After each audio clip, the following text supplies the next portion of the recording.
Hi, I'm Alex McCord, and welcome to The Real Deal on thestir.com. This week, the Real Housewives of Atlanta return post-Super Bowl with episode 14 of season 6. And let me tell you, the second half of that pajama party from Hades was a doozy. Also, we have mob wives, couples therapy, and viewer questions. With Atlanta, we pick up where we left off 2 weeks ago at the pajama party that turned from truth or dare to disturbing. Portia, for once, is the voice of reason. She says, and I quote, "I didn't sign up for this, S-H-I-T," and she leaves. Good girl.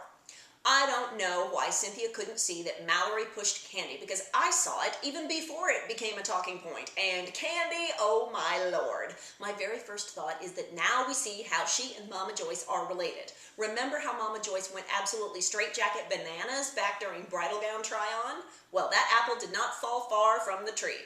I noticed cameramen peeking out from behind corners, not sure whether to film or hide. Overall this episode, though, we can be glad that there were 3 camera teams, because that gives everyone the opportunity to rewind the tape, watch it over and over, and figure out exactly what did happen. Which leads us to the aftermath. Out of all the cast members, who gets an A+ for remembering things correctly? Did you say Kandi? Because I did too. Kandi relentlessly goes over her own behavior, and she even realized she borrowed a play from the Mama Joyce playbook. Don't forget, Todd originally worked behind the scenes, so he's wearing 2 hats here. He's involved, but he can also see how they're going to edit this. It's not surprising he encourages Kandi to apologize, but she doesn't need his help. She gets an A+ in crisis management and reality TV strategy. It's a well-known play on reality TV. If you take the blame and apologize, your cast members will forgive just about anything. So far, Kandi wins. But next, let's go across town to Brandon and Kenya.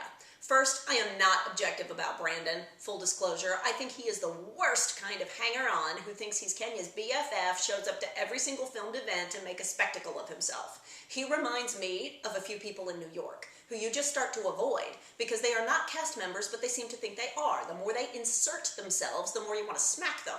But back to Atlanta. Smacking is the problem. Brandon self-righteously says his rib is bruised. Wait now, 2 seconds later he says it's cracked. Well, which is it, bruised or cracked?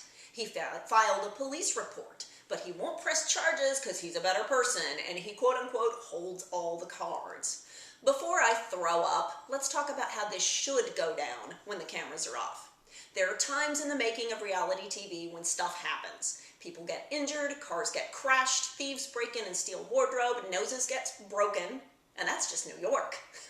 What do we all do?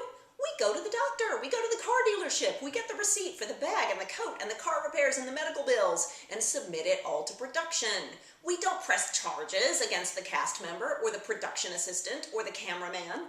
We don't hold the employee who was supposed to be watching the van responsible for the thieves. Like every other castmate, Brandon should go to the doctor and get reimbursed by the producers. Kenya should help him do that.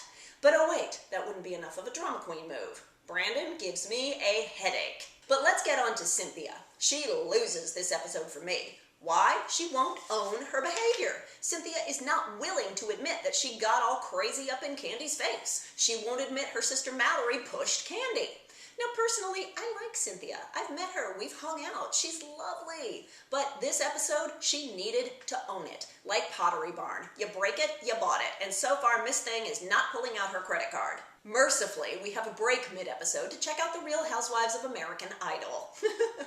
Well, Kandi's producing a musical, and she decided to have an open call to find singers for the production. Since it was being filmed for reality TV, half of Atlanta showed up. The half that can't sing.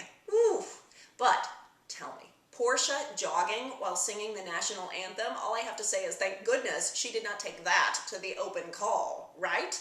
Back to the fight. Kandi realizes she has a lot of apologizing to do, and I'll bet you she asked producers if she could host an event to bring everyone together to apologize. So it happens, everyone gets massaged, and they start the debrief over green tea. Cynthia and Kandi end in a draw, but the real story of this spa visit is NeNe and Kenya. Kenya pulled a Jill Zarin move. Why? She denied something that no one accused her of doing, and therefore muddied the waters. Kenya said, "You can't blame this whole thing on me." NeNe did not blame the whole thing on her, and that is what we in New York call the Jedi mind trick. Kenya confused NeNe and she couldn't think of what to say next. NeNe should have said, "No one is blaming the whole thing on you, but you started it." Kenya was the first domino. By jumping up without stopping to think how aggressive she looked, her domino fell. Then Brandon got up acting crazy. Domino number 2, and 3, and 4, and 12, and then Kandi. By counter-accusing NeNe and the ladies of blaming the whole evening on her, Kenya, so far, got away with being the first domino. That stinks, but it's also a common trick on reality TV. Also, Kenya loses major points by using the phrase prison melee. Phaedra was right on when she talked to Apollo. There is bias and there is stereotype. If you were a man and you've been in prison and you ever get into a fight, people will call you a thug, and I do not mean a thug in a cocktail dress. It was pretty clear to me that Brandon, whether accidental or not, hit Apollo first. Now that doesn't make it right that Apollo hit back, but unlike Brandon or Kenya or Cynthia, Apollo owned his behavior. Apollo, like Kandi, gets an A+ for crisis management. After this fight aired, Cynthia's husband Peter Thomas gave an interview that backs up Apollo's side of the story, and taking it one step further, blogger Sandra Rose suggests that the fight was actually set up and staged and that no punches even landed.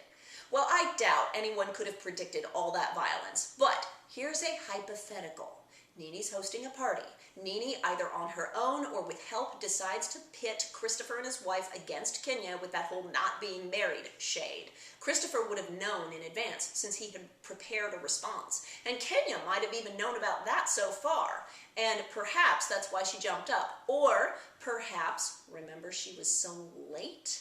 Perhaps the producers made her late. That is another common trick, which would have made her anxious and hyped up and ready to go. I could fully believe that that much was preset, but then all hell broke loose, and the producers were either hiding or high-fiving. What else happened this week? Well, you told me to keep watching Mob Wives, so I did, coming in on episode 10 of season 4. Now, I'm new to this show, but I completely understand Renee's comment to Natalie that she smelled a setup with the Halloween party. This happens all the time on reality TV. If you get wind that you're supposed to show up to an event to quote-unquote clear the air, that's cast member speak for challenging you to a duel. No wonder she didn't show up. Now, Renee gets to use that card once, not twice, not 3 times. LeCirque was a mistake. Next, with all this talk of prison sentencing and release, I had in the back of my mind, is this a preview for the next seasons of the Real Housewives of New Jersey and Atlanta? I wonder if the Giudices and Phaedra and Apollo are watching Mob Wives. Now, I did feel for Renee debating whether to file a restraining order against Junior. In some ways, mob families are the same as Southern families. You handle your problems yourself, if you can. I would say to Renee, you might feel that you're a rat by filing papers on Junior, but he ratted you out first, and your family. The rat race has begun. You didn't start it, but if you feel you're in danger, you better finish it. The episode ends on a cliffhanger with Renee finally gracing the rest of the cast with her presence. 2 episodes in, I like Ange, and I like Renee. Natalie's a complete airhead, and my jury is out on Drita and Alicia, to be continued. And finally, viewer questions. SC Brother on YouTube asked me a couples therapy question. Do participants on the show actually receive valuable therapy? Yes, they do. We lived together at a compound for 3 weeks, and every single day we had really long group sessions. Depending on who had the most dire issues, we also had private couple sessions and individual sessions. And in addition to Dr. Jen Berman and Dr. Mike Dow, there are 3 on-site therapists who do 8-hour shifts each day. So there's literally a therapist available 24/7. The sessions without Dr. Jen happened organically, so it was up to each couple whether to hide in their room or seek therapy. In our season, it was clear that not everybody took it seriously, but I can firmly say if you wanted help, it was available. Also on YouTube, Lori Pinkney asked me what I believe about the whole Farrah Abraham situation with the sex tape and why was she lying, etc. It sounds like Farrah signed a contract, presumably with Vivid, which must lock down what she can and cannot say. Maybe she has to say that it was accidentally leaked. Who knows? It's clear to me that Farrah has regrets about entering the porn industry, but she's now on a train that cannot be stopped, and she's afraid of saying the wrong thing and getting sued. That can totally screw up any chance of successful on-camera therapy. I only hope for Farrah's sake that she, like us, was able to have off-camera therapy so she could speak freely. Let me know what you thought in the comments. Are you excited for more Beverly Hills and the Vanderpump Rules reunion this week? Let me know. For now, I am Alex McCord. You are watching The Real Deal on thestar.com. See you next week.